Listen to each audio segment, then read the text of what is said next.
আমি অনেকক্ষণ ধরে স্টপেজে ওয়েট করছি, কিন্তু ট্যাক্সি এখনো আসেনি। আরেকটু ওয়েট করুন প্লিজ, সে না আসলে আমি আরেকটা পাঠাচ্ছি।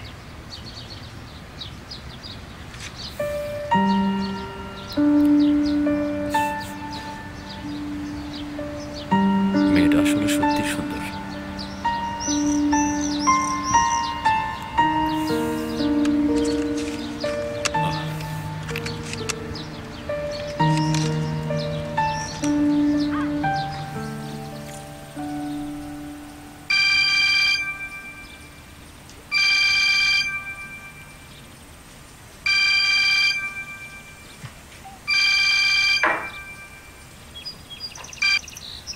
হ্যালো, কে বলছেন? আমি মিস আয়শার সাথে কথা বলা যাবে? হ্যাঁ, আয়শা বলছি। আপনি গতকাল আমার ট্যাক্সিতে উঠেছিলেন আর একটা অ্যাক্সিডেন্টের জন্য আপনাকে থানায় যেতে হয়েছিল। আপনি কি মনে করতে পেরেছেন? হ্যাঁ, গতকাল খুবই এক্সাইটিং একটা দিন ছিল। বাহ, শুনে ভালো লাগলো যে দিনটা আপনি এনজয় করেছেন। চিন্তা করবেন না, আমাদের খুব রিসেন্টলি আবার দেখা হবে। সরি, কিভাবে? আপনি আপনার ওয়ালেটটা ট্যাক্সিতে রেখে গেছেন তো, তাই। ও, ওয়ালেটটা ট্যাক্সিতে ছিল, আমি ভেবেছিলাম হারিয়ে ফেলেছি। আচ্ছা ঠিক আছে, আমি বাড়িতেই আছি, প্লিজ নিয়ে আসুন আপনি। ও সরি, আমি কেন নিয়ে যাব বলুন? যেহেতু আপনি ফেলে গিয়েছেন, আপনি এসে নিয়ে যান। দেখুন, আমি গতকালের সবকিছু একদম ভুলে যেতে চাই। কোথায় আপনি? কান্দিলের কাছাকাছি। আপনি? ওকে, আমি কালামিতে আছি। আপনি এক কাজ করুন, আপনি এখানে একটা ট্যাক্সি নিয়ে চলে আসুন, তারপর ট্যাক্সির যা বিল হয় আমি আপনাকে দিয়ে দেবো, ঠিক আছে? কিন্তু সেটা করা তো সম্ভব না, কারণ আমার হাতে এখন সময় নেই। আপনি এসে নিয়ে যান, ভালো হবে। আপনি ট্যাক্সি ড্রাইভার না? এদিকে আসলে তো আপনি অনেক ভাড়া পাবেন, তাহলে আসবেন না কেন? আসলে সম্ভব না, সরি, আমি আসতে পারবো না। ওকে, তাহলে আপনি ওখানে ওয়েট করুন, আমি যখন বিকালে ওদিকে যাব তখন আপনাকে কল দেবো, দেখা হবে।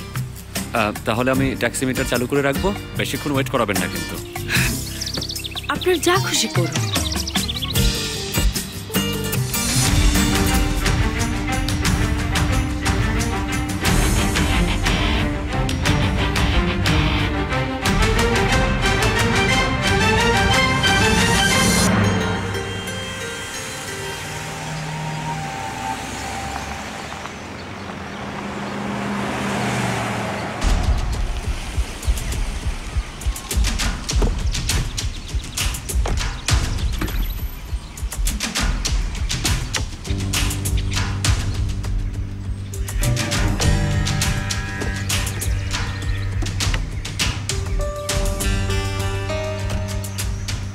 কিছু একটা তো এখানে হবে, দেখি কি চলছে।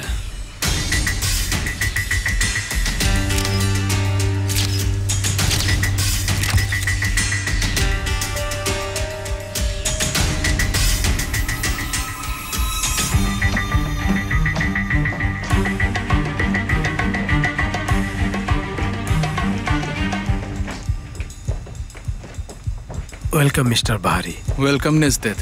বাবা আমার বন্ধু, যার কথা আপনাকে বলেছিলাম। Nice to meet you. My boss Jafar Beg. আপনার কথা শুনেছি মিস্টার বাহারি ওমান। ধন্যবাদ। আমি ঠিক বুঝতে পারছি না, গুরুত্বপূর্ণ কোনো একটা মিটিং হতে পারে। বাহারি তার দলবল নিয়ে চলে এসেছে। আরে আমি কিভাবে জানবো কি নিয়ে কথা বলছে? তারা সবাই ভেতরে আছে আর আমি তো এখন আছি বাইরে। ওকে, জরুরি কিছু হলে ফোন করব। ঠিক আছে স্যার, আল্লাহ হাফেজ। ক্রেজি ক্রেজি সব মানুষজন।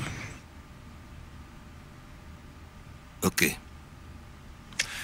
বলো কি বলতে চাও? সরাসরি কথা বলতে আমি খুব পছন্দ করি। আমি ড্রাগ বিজনেস করতে চাই।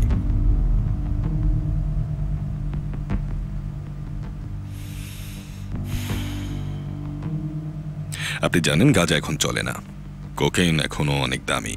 এখন একদম নতুন একটা জিনিস এসেছে, সিনথেটিক্স। এটা সিঙ্গাপুর, তাইওয়ান, লাওস থেকে আসে। ক্যারি করা সহজ, খরচ কম, সেল করাও সহজ। গুরুত্বপূর্ণ ব্যাপার হচ্ছে এটাই প্রফিট সব থেকে বেশি। কিন্তু এই কাজের জন্য আমার কিছু বিশ্বস্ত ফ্রেন্ড দরকার। আমাদের আদনান ভাই রাজি হয়েছে। কারাগুলো আমাদের সঙ্গে আছে। ওরা ঠিক বলছে? তুমিও কি রাজি হয়েছ? বাবা, এই কাজটা সহজ। বন্দুক কিনে কতদিন বিক্রি করব? কাজটাও কষ্টের। অস্ত্রের বাজার আগের মতো নেই। বড় বড় কোম্পানি আছে, আমাদের শেয়ার দেবে না। 1-2 বছরের মধ্যে ওই বাজারে কিছু করার থাকবে না। জাফের বেগকে তাই সাপোর্ট করেছি। আমি বছরে $1 বিলিয়ন কথা বলছি। পুলিশ আপনার পরিচিত, অনেক জাস্টিসও আপনার কথা শোনে। সবচেয়ে বড় কথা, আপনার একটা রেপুটেশন আছে মিস্টার বাহারি। এতে আমাদের কাজ অনেক সহজ হবে। তাহলে আপনি কি বলছেন বাবা? $1 বিলিয়ন?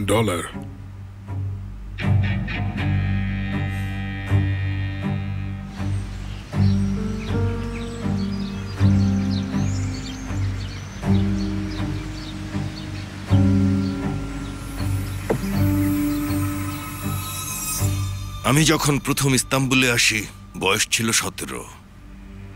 একটা চামড়ার ওয়ার্কশপে কাজ শুরু করেছিলাম। 2 বছর এতিমখানায় থাকার পর আমার হাতে তখন আর কোনো অপশন ছিল না।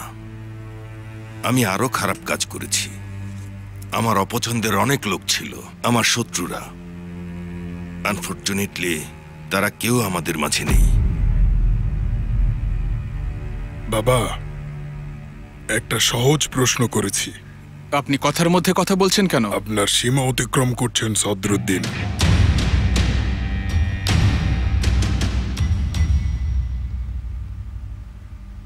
আপনারা অনেকেই জানেন, যারা জানেন না তাদের জন্য বলি। আমার ছেলে এই ড্রাগের কারণে মারা গিয়েছে। আমি কখনোই এসব বিক্রি করিনি, কাউকে বিক্রি করতেও দেব না। যারা এই কাজ করে ওদের সাথে আমি সম্পর্ক রাখি না, অনেককে কঠিন শাস্তিও দেই। আমি যতদিন বেঁচে আছি এই কাজ কেউ কখনোই করতে পারবে না। নিশ্চয়ই বুঝতে পেরেছেন? এসব কি বলছেন? ড্রাগ বিজনেস সব থেকে আলাদা। কার কাছে এসব বিক্রি করবে? অবশ্যই আমাদের টার্গেট কাস্টমার তরুণ তরুণীরা। ইউনিভার্সিটি আর হাই স্কুলেও ড্রাগ সেল করতে হবে। 14 এবং 15 বছর বয়সী কিশোর কিশোরীদের মধ্যে ড্রাগ নিয়ে মার্কেটিং করতে হবে। ডিলাররা স্কুলে স্কুলে চেষ্টা করতে থাকবে। অল্প বয়সী মেয়েরা ড্রাগ কিনতে নিজেদের বিক্রি করবে। এখানে সেখানে তাদের লাশ পড়ে থাকবে। আমরা কাউকে ড্রাগ কিনতে বাধ্য করব না, শুধু তাদেরকে একটা অপশন দেব। যে চায় সে কিনতে পারবে। ব্যাপারটা এত সহজ না। বিবেক, তোমার বিবেক কি বলে? হ্যাঁ, এর পরিণতি তো জানো, তাই না? বন্ধুদের কাছে আমরা সবাই এক একজন মাদক ব্যবসায়ী হিসেবে পরিচিতি পাবো। ওরা আমাদের ছেড়ে দেবে? আচ্ছা ঠিক আছে, আপনি ড্রাগ বিজনেস ইন্টারেস্টেড না। তবে জেনে রাখুন, আমি আর আমার বন্ধুরা কিন্তু এই সুযোগটা কখনোই মিস করব না। আমি বলবো এরকম সুযোগ একবারই আসে বাবা। কোনো মাদক ব্যবসায়ী আমার বন্ধু হতে পারে না।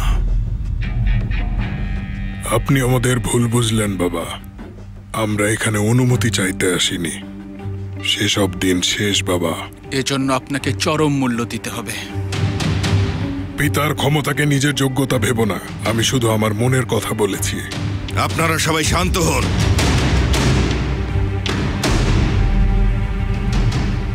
আমি বেঁচে থাকতে ড্রাগ বিজনেস করতে দেব না।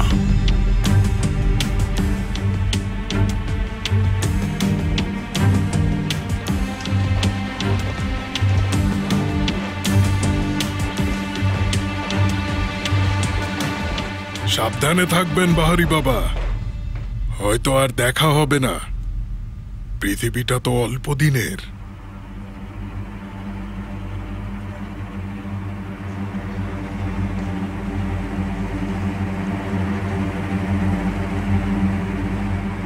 আমাকে ভয় দেখিয়ে লাভ নেই কানকাটা আদনান।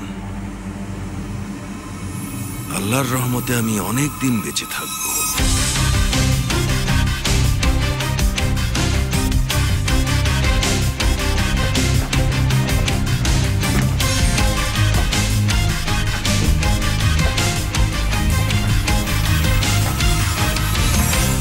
সালেমা, সাফের নামের এই লোকটা কে আর কি করে খুঁজে বের করো, ওকে আমার একদম ভালো লাগেনি।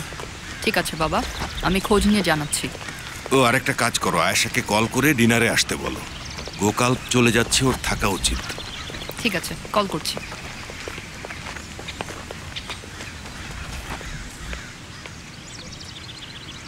বাহারি তো মেনে নেয়নি, এখন আমরা কি করব? কিছুই করব না। তাহলে বুড়োর কাছে মাথা নত করব? মনে হচ্ছে আপাতত তাই করতে হবে। চলুন, আসুন আসুন।